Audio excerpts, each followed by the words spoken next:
Good. stuff. Good. How's it going, Mike? Dean, Corrosion of Conformity. Well, we're just we're getting ready to release an album, and they want us to do a lot of interviews. So It so here seems. we are. Yeah, and I mean, how much interviews you doing recently? Like tons, I imagine. Just getting started. It's no, hadn't not quite a ton yet, but just getting there. So, We'll Mike, with start these today. interviews, can you give out the name of the album and all this stuff, Uh, or were we up to there? Have you told these people the album title, Charles? you know what, uh, yeah, I mean, shit. The record is called No Cross, No Crown. Okay, so we have a title that's been You have a presented title. by Yeah, you. you have a title. Good stuff, and I'm breaking the rules here, but you got the title. good stuff. So, yeah, with this album, you got some artwork already presented for this. Yeah. Okay, so how's that going to be different, or how would I you think describe? it's always a little different. Hopefully, to me, it reminds me of some hypnosis art, from like 70s 70s records a little bit, but maybe a little. It's not. It is largely a digital creation, but not.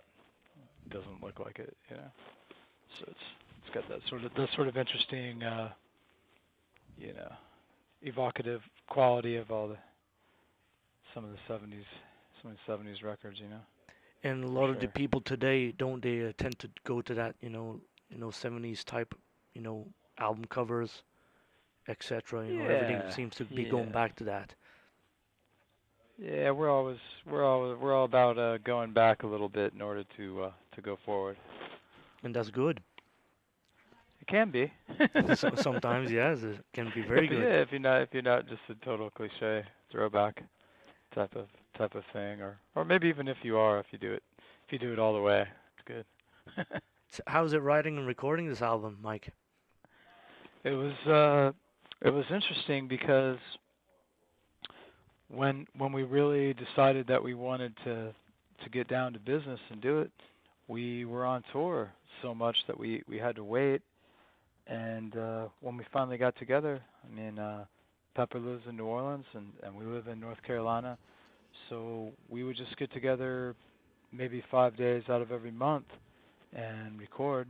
And basically, we came in with some ideas, but they were loose, and so we would learn the song and arrange it and record it in the studio. And maybe that was going to be a demo, but we decided early on we were just gonna do one or two songs at a time and just learn them, perfect them, practically within reason, and record them, in a day or two. Okay. So it was intense, and it was kind of at the point where we recorded it, that was maybe the first time that song or that part of that song was ever played correctly. So it was like, in a sense, we documented the stuff as it was born, and that was cool, but it was a little stressful to, you're kind of on the spot, and you need to, when it's time to do your part, you need to Yeah. you need to figure it out. So it was maybe a bit like rock music and pop music might have been recorded a long time ago. So And Mike, I did we had check to, out we the had to sounds of this new album. I did check it out there, and it's pure good sounds. The sound quality is there. Everything's pure corrosion of conformity. How's your look into that? That Well, it I represents. thought that we did a good job of recording it. Recorded it really at my place and under the watchful ears of John Custer helping us out. He's really big with the getting the right performance out of people and making the right suggestion at the right time, and that all helped with the sonics of it. And then we made a decision to take this to a guy named Mike Frazier in Vancouver, who happens to be the guy who mixed Wise Blood for us a Okay. long time ago. And yeah, he did a really really amazing job. And so yeah, I thought I'm happy with the result for sure, and just to take some work that that we'd done a lot of it ourselves and take it up to him and get his approval on it and have him be excited to work on it. That was good, That was affirming. So yeah, Good. we're happy. And you're going on tour with I Hate God and Black Label Society. That's going to be a fun gig, I'm sure. Like, you're going out for, like, what, 3 months? Just 2, but I'm sure it'll seem like 3. It's a long. 2 will end up it's like a 3. Long, yeah, it's a long journey for us, But it's going to be a good time, and that's a good audience for us to get in front of. And yeah, it's I Hate God is on there for half of it, and Red Fang is going to take their place on part of it. So it's an interesting bill, and it's a good way to good way to come out of the gate when you have a new album coming out, to get to play in front of some people. And so all that's falling together, and that's a good feeling. It's very good to go with Black Label Society, since they're always being on social media and always finding new fans and all this stuff. So it will help you guys acquire these new fans maybe that we need. Yeah, it's possible. It's possible we might play in front of somebody that I think will go over well with that crowd, and they probably already know who we are, but maybe somebody will be there'll be somebody to evangelize to. But do you find that when you go to shows that there's people that never even heard Vote with a Bullet and all those early songs? Sure, yeah. I mean, either just because there's a lot of music and culture like out there competing for your attention, and frankly, some people are too young to know what that is. That's kind of that's all good stuff, and we're proud of it. But that's a long time ago. What have you done lately? Yeah. And Mike, you guys making a promo video to promote this album as well? Oh yes, sir. And we just that was part of our occasion to come here to Los Angeles, and a good friend of ours named Rio Hackford, who happened to direct the last music video that Pepper and Woody and I all appeared in, he did it for Stonebreaker.